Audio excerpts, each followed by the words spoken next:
Hello everyone. So in this video, we're looking at the idea of parts per million.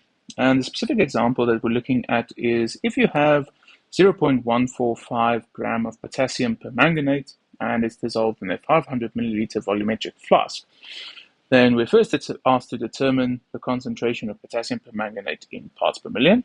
And in the second part, then we're asked to determine the concentration of the potassium ion in parts per million. All right. You'll see I've already written it out because I mainly want to perform the discussion on parts per million because I think it's more informative to do so. So the question is for anything that you want to determine in parts per million. So say we want to determine the parts per million of species A, you need to take the number of milligram of A and divide it by the kilogram of solution. And that solution, the mass of that solution, of course, contains both species. So in this case, our solution consists of the potassium permanganate and the mass of the water. And the mass of the water we're going to get from the volume of the water. Right. So in this case, it's 500 moles. So that means we have 500 grams of water. And we're given the mass of the potassium permanganate. And we need to convert that to kilogram. And so we get so many kilogram of solution. Perhaps we can add that kilogram solution. All right. And hence we can just calculate the ppm of potassium permanganate to say 145 milligram potassium permanganate. So right, 0.145 gram is going to be 145 milligram potassium permanganate divided by 0.5 whatever kilogram solution. And that gives us 300 part per million. So that literally means we have a solution that is 300 parts potassium permanganate and 900,999 or 900,900 no 999,700 parts water. So remember, together they give a million. So it's 300 parts kmNO4, and it is 999,700 parts water.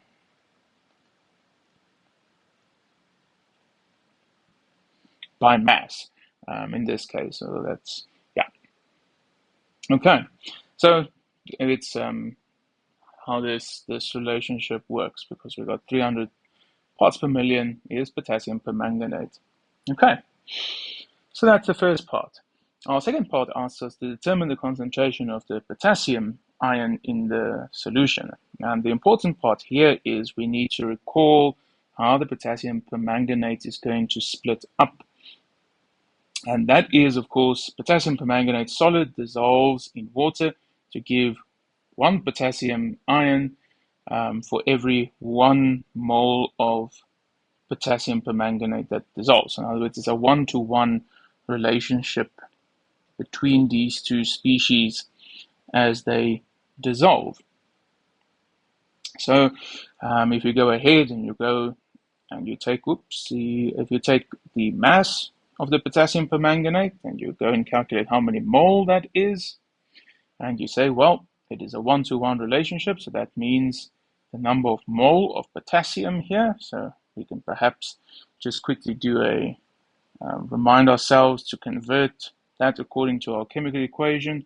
For every 1 mole of potassium in the chemical equation, there is 1 mole of potassium permanganate, right?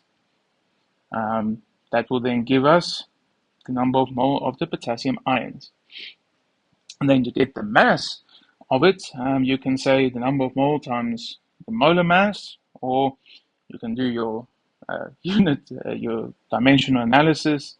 So say 39.0983 gram potassium ion divided by 1 mole potassium plus, so that is the mass of 1 mole, and you must also convert it to milligrams. So that will be, there's 1,000 milligram in 1 gram.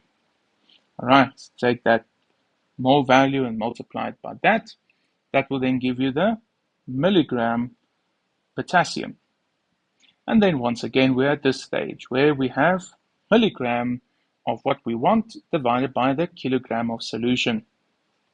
And that's exactly what we do. We say milligram potassium divided by kilogram of solution will give us the ppm of potassium ions.